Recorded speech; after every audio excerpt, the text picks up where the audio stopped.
Eu sou Mário Persona e essas são as respostas que eu dei aos que me perguntaram sobre a Bíblia. Nós vivemos hoje uma época em que a autoridade dos pais ela está sendo minada pela cultura moderna. Eu me lembro e no Ocidente é mais forte isso, quando eu traduzi um livro para uma editora, um livro de marketing internacional, que era um livro que ajudava, por exemplo, ocidentais a fazerem negócios no Oriente.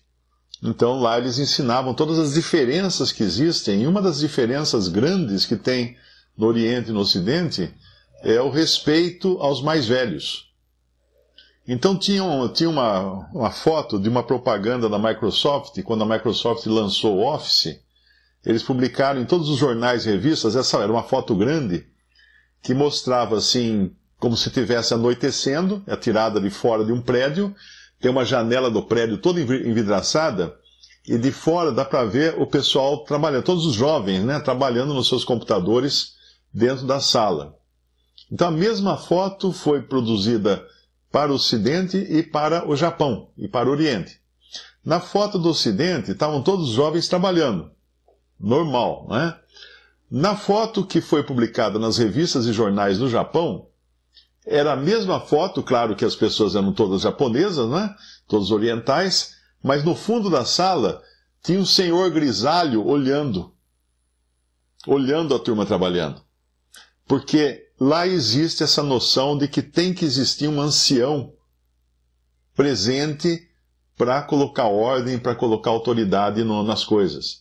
E lá também no livro dizia que tinha um gerente americano que mudou para o Japão para fazer negócio no Japão. Então, ele não conseguia fazer negócio igual nos Estados Unidos, porque no Japão eles precisavam da figura do idoso.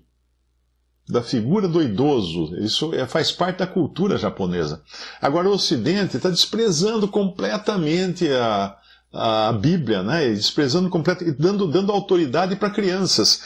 A gente vê aquela menina Greta, como é que era o nome dela? Não, Greta alguma coisa? Greta Thunberg, sendo paparicada pela mídia e tal.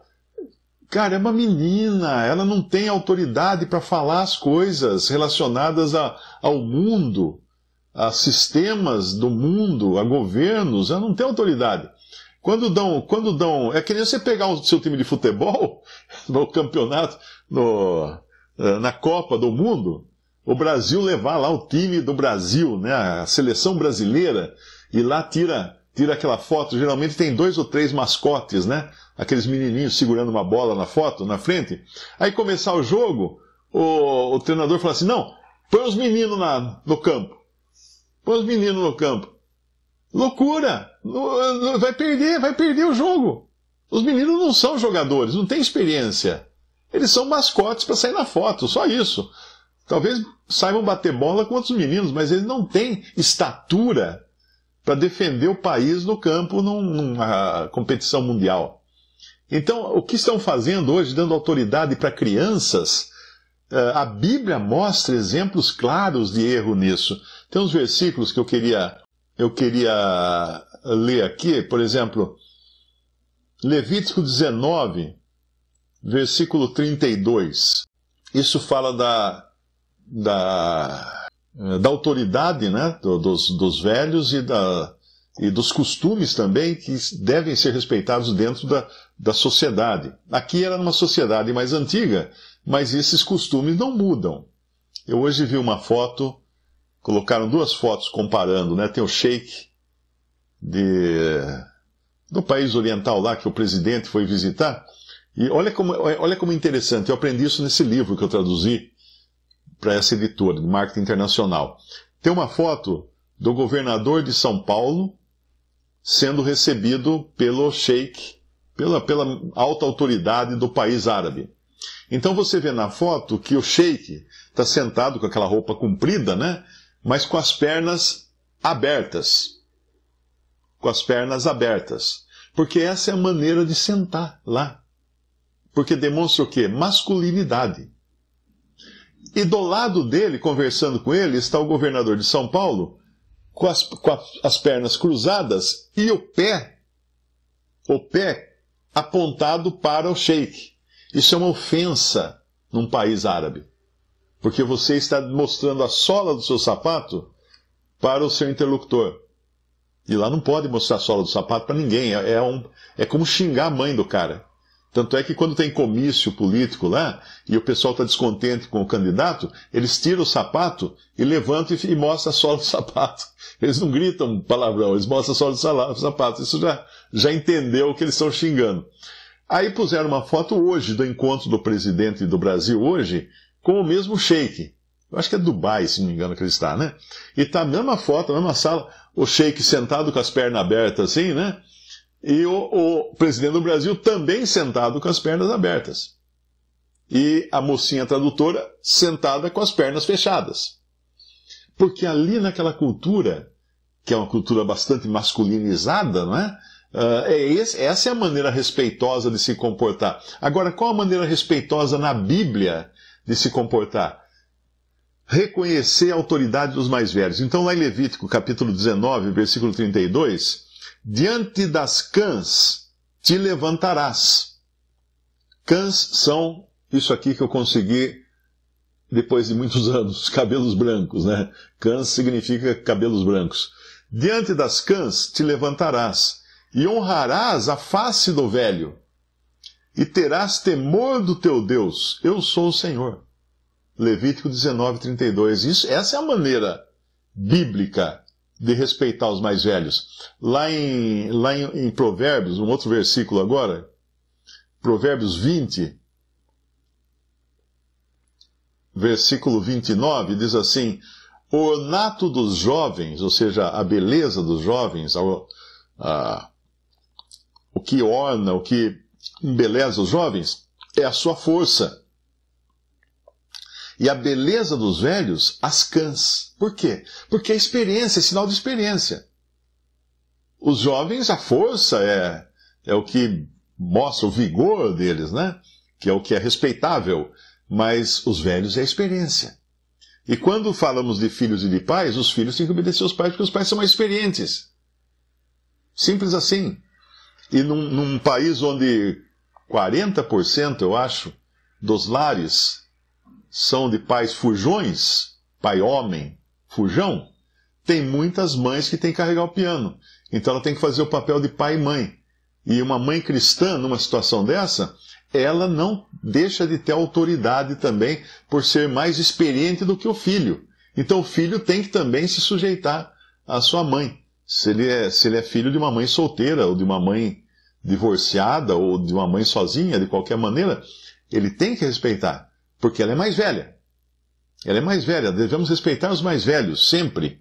E lá em 1 Timóteo, capítulo 5, versículo 1, olha o que Paulo escreve para Timóteo, que era um jovem. Apesar de ser jovem, veja que ele tem 2 cartas escritas para ele na Bíblia. Então ele era um jovem com um vigor espiritual muito bom, para ser mencionado na Bíblia e Paulo se ocupar com o ensino dele. Em 1 Timóteo 5,1 diz assim: não repreendas asperamente os anciãos, mas admoesta-os como a pais, aos jovens como irmãos. Então não repreendas asperamente os anciãos. Se tem um ancião fazendo besteira, fala com calma com ele. Fala com respeito. Eu vejo muito disso, cristãos que me xingam, sabe? Jovens cristãos que não concordam com algum vídeo, alguma coisa, me xingam. Me distratam assim com uma baixeza terrível. Eles não estão ofendendo o Mário, eles estão ofendendo o Senhor, porque eles não estão dando o tratamento correto para um ancião. Não que eu esteja sempre certo, mas existe a maneira de você se dirigir a um ancião. Não é a mesma de você se dirigir a um jovem. Se nós vamos lá para Jó, eu tinha anotado esses versículos aqui que eu acho que são de grande instrução para todos. Em Jó capítulo 12, versículo 12, diz assim: com os idosos está a sabedoria, e na abundância de dias o entendimento. A Microsoft entendeu isso na hora de fazer a propaganda no Japão. No Ocidente, perdeu-se totalmente o respeito para com os mais velhos. Mas no Oriente ainda existe esse respeito. Porque um respeito bíblico, inclusive. Os países do Oriente foram menos contaminados com as ideias modernistas do Ocidente, né? Mesmo países pagãos. Porque na Antiguidade sempre existiu isso em todos os povos. O respeito aos mais velhos. Com os idosos está a sabedoria e na abundância de dias o entendimento. E para a gente não perder isso de vista, a questão é a seguinte: quando o Senhor Jesus aparece como Filho do Homem a João em Apocalipse, qual a cor dos seus cabelos? Ele ressuscitou aos 33 anos. Mas qual era a cor dos seus cabelos quando ele aparece como um juiz, o Filho do Homem para julgar? Brancos. E a sua cabeça e cabelos eram brancos como lã, branca como a neve. Apocalipse 1, versículo 14. Tanto é que até hoje, muitos países do Commonwealth, né, do Império Britânico, que dominou o mundo por muito tempo, os países que adquiriram a cultura britânica, você encontra sessões de tribunal, já deve ter visto filmes e fotos, onde todos os juízes e advogados usam uma peruca branca. Sobre o cabelo, eles põem uma peruca branca. O que é isso? Baseado no que diz a Bíblia e baseado no que diz a tradição antiga de que os mais velhos seriam aqueles que teriam mais sabedoria para julgar as coisas. Agora, tem um versículo que deixa muito claro o que está acontecendo no mundo hoje, principalmente no mundo ocidental,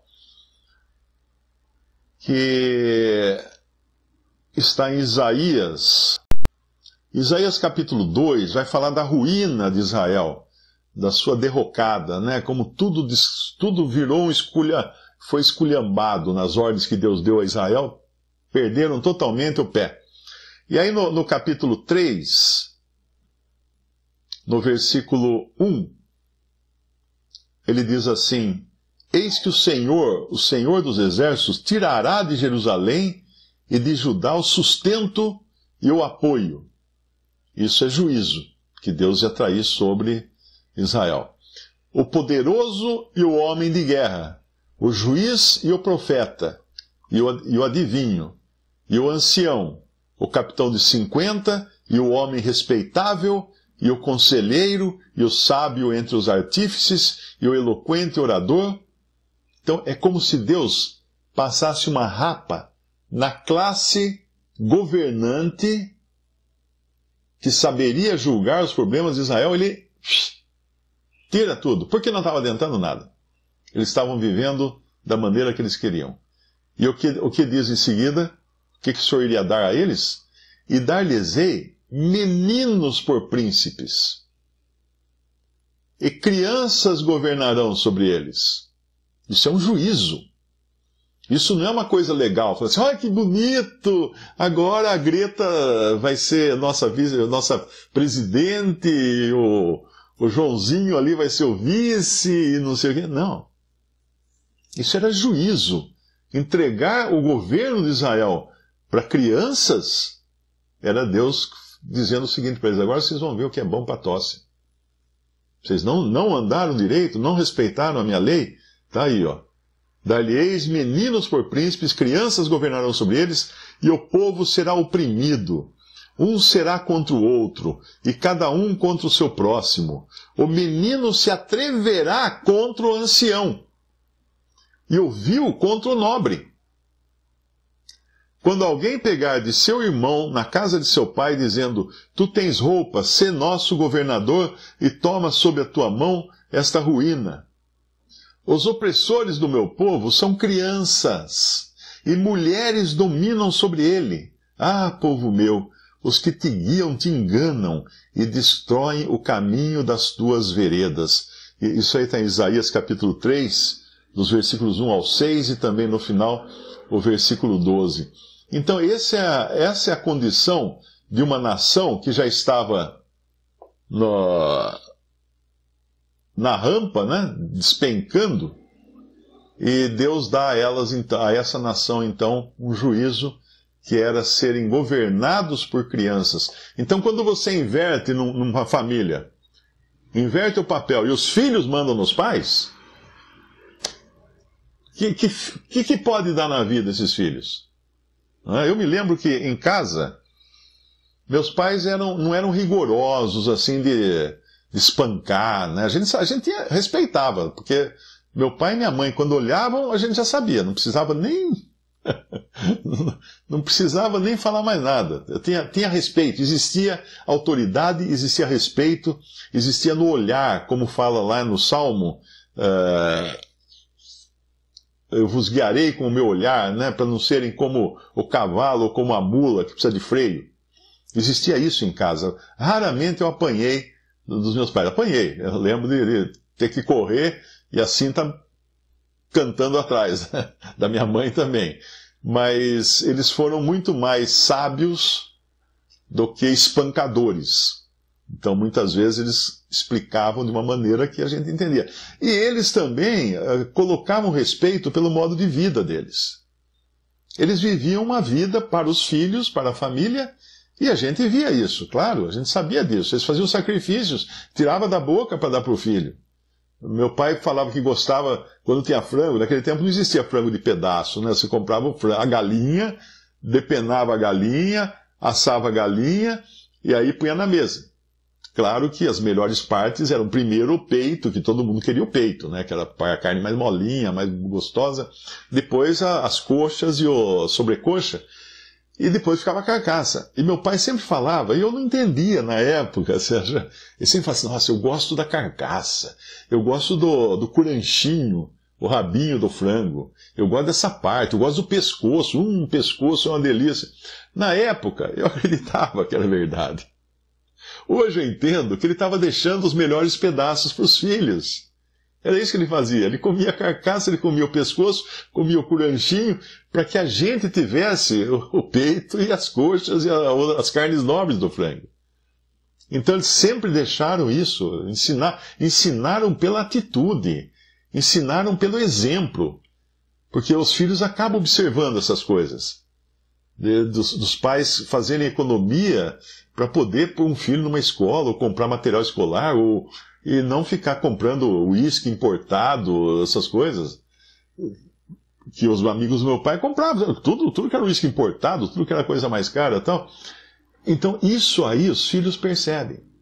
Tinha um menino na minha rua, morava assim a uma quadra de mim. E ele era um menino assim extremamente desobediente, porque ele era rapa de tacho, sabe? Ele tinha as irmãs dele mais velhas e depois veio ele, rapa de tacho. Os pais já com uma certa idade, então ele foi criado tipo fazendo as suas vontades. Eu nunca chamei meu pai de senhor. Nunca falei, sim, senhor, o senhor vai trabalhar hoje? E nem minha mãe de senhora. Nunca falei, senhora, eu chamei de você. Sempre chamei de você. Foi assim que eu aprendi, assim que eles ensinaram para a gente chamar, eu e minhas irmãs. Nunca chamamos de senhor. Mas respeitávamos como sendo senhores da casa, sem dúvida. Nem entendia o que era ser senhor da casa, mas respeitava. Agora, esse menino, que era vizinho na mesma rua, ele só chamava os pais de senhor. Era comum a mãe dele sair na rua e chamar para o banho ou chamar para jantar e começar a gritar lá do portão da casa, e ele lá brincando, jogando bola com os meninos na rua e tal. Naquele tempo a gente jogava bola na rua, né? Que não tinha perigo as coisas.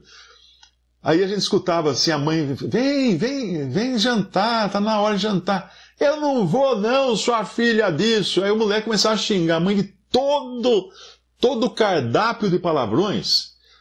A senhora é isso, a senhora é aquilo, a senhora é aquilo outro. Ele respeitosamente falava o palavrão depois de falar a senhora, chamava de senhora. E o pai de senhor, olha que coisa linda, né? Tão respeitoso o moleque, né? Porque não levou uma saraiva de cintadas para aprender.